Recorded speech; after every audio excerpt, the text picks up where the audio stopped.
ಇನ್ನು ಇವತ್ತು ರಾಜ್ಯಕ್ಕೆ ಆಗಮಿಸ್ತಾ ಇದ್ದಾರೆ ರಾಜ್ಯ ಕಾಂಗ್ರೆಸ್ ಉಸ್ತುವಾರಿಯಾಗಿರುವಂತಹ ರಣದೀಪ್ ಸಿಂಗ್ ಸುರ್ಜೇವಾಲಾ. ಸೆಪ್ಟೆಂಬರ್ ಕ್ರಾಂತಿ ಹೇಳಿಕೆ ಬೆನ್ನಲ್ಲೇ ಅವರು ಭೇಟಿಯನ್ನ ಕೊಡ್ತಾ ಇರುವುದು ಚರ್ಚೆಗೆ ಗ್ರಾಸವಾಗಿದೆ. ಅವರು ರಾಜ್ಯ ಉಸ್ತುವಾರಿಗಳು, ಇದು ಅವರ ಕರ್ತವ್ಯ. ವಿಜಯಪುರದಲ್ಲಿ ಸಚಿವ ಎಂಬಿ ಪಾಟೀಲ್ ಪ್ರತಿಕ್ರಿಯಿಸಿದ್ದಾರೆ.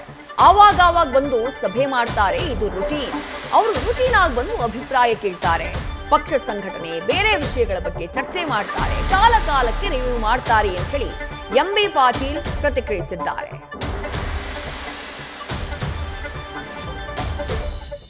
ಅವ್ರ ಕರ್ತವ್ಯ, ಅವ್ರು ಬರಬೇಕು, ಅವಾಗ ಬರ್ತಾರೆ, ಸಭೆಗಳು ಮಾಡ್ತಾರೆ, ಸರ್ಕಾರದಲ್ಲಿ ಏನೇನು ನಡೀತದೆ, ಪಕ್ಷದಲ್ಲಿ ಏನು ನಡೀತಾ ಇದೆ ಅಂತೇಳಿ ಅದನ್ನ ಇದು ಮಾಡುವಂಥ ರೂಟೀನ್. ಅದು ನೋಡಿ ಯಾವಾಗಲೂ ಬರ್ತಾ ಇರ್ತಾರೆ, ರೂಟೀನ್ ಆಗಿರೋದು ಸಹ ಅವ್ರು ಬರ್ತಾ ಇರ್ತಾರೆ. ಅವ್ರು ಬಂದು ಎಲ್ಲರನ್ನೂ ಅಭಿಪ್ರಾಯಗಳನ್ನ ಕೇಳ್ತಾರೆ, ಇದು ಮಾಡ್ತಾರೆ. ಸರ್ಕಾರ ಯಾವ ನಡೆದಿದೆ, ಪಕ್ಷ ಯಾವ ರೀತಿ ಸಂಘಟನೆ ನಡೆದಿದೆ, ವಿವಿಧ ಕಾರ್ಯಕ್ರಮಗಳ ಬಗ್ಗೆ, ಪಕ್ಷದ ಕಾರ್ಯಕ್ರಮಗಳ ಬಗ್ಗೆ ಕಾಲಕ್ಕೂ ಅವರು ಅರಿವು ಮಾಡ್ತಿರ್ತಾರೆ. ಕೆಎನ್ ರಾಜಣ್ಣ ಅವರು ಹಾಕಿದಂತಹ ಸೆಪ್ಟೆಂಬರ್ ಕ್ರಾಂತಿಯ ಬಾಂಬ್ ಅದಾದ ಬಳಿಕ ಆಗ್ತಾ ಇರುವಂತಹ ಚರ್ಚೆ. ರಾಜ್ಯ ಕಾಂಗ್ರೆಸ್ ಪಾಳ್ಯದಲ್ಲೇ ಸಚಿವರುಗಳು, ಶಾಸಕರು ಒಂದೊಂದು ಹೇಳಿಕೆಯನ್ನ ಕೊಡ್ತಿದ್ದಾರೆ.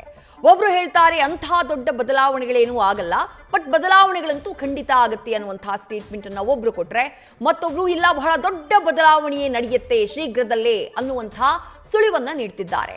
ಇದೆಲ್ಲದರ ಮಧ್ಯೆ ರಾಜ್ಯ ಕಾಂಗ್ರೆಸ್ ಉಸ್ತುವಾರಿಯಾಗಿರುವಂತಹ ರಣದೀಪ್ ಸಿಂಗ್ ಸುರ್ಜೇವಾಲಾ ಅವರ ಭೇಟಿ. ಇವತ್ತು ರಾಜ್ಯಕ್ಕೆ ಭೇಟಿ ಕೊಡ್ತಿದ್ದಾರೆ ರಣದೀಪ್ ಸಿಂಗ್ ಸುರ್ಜೇವಾಲಾ. ಅವರ ಭೇಟಿ ಕುತೂಹಲಕ್ಕೆ ಕಾರಣ ಆಗ್ತಾ ಇದೆ. ಸೆಪ್ಟೆಂಬರ್ ಕ್ರಾಂತಿಯ ಬಗ್ಗೆ ಎಲ್ಲರೂ ಚರ್ಚೆ ಮಾಡ್ತಾ ಇರುವಂತಹ ಹೊತ್ತಲ್ಲೇ, ರಾಜ್ಯ ಕಾಂಗ್ರೆಸ್ನ ನಾಯಕರೇ ಮಾತನಾಡ್ತಾ ಇರುವಂತಹ ಹೊತ್ತಲ್ಲೇ ರಣದೀಪ್ ಸಿಂಗ್ ಸುರ್ಜೇವಾಲಾ ಅವರು ರಾಜ್ಯಕ್ಕೆ ಭೇಟಿ ನೀಡ್ತಾ ಇರೋದು, ಜೊತೆಗೆ ತಮ್ಮ ಪಕ್ಷದ ನಾಯಕರುಗಳ ಜೊತೆ ಅವರು ಚರ್ಚೆ ಮಾಡುವುದಕ್ಕೆ ಮುಂದಾಗಿರೋದು ಸಾಕಷ್ಟು ಕುತೂಹಲವನ್ನ ಕೆರಳಿಸಿದೆ.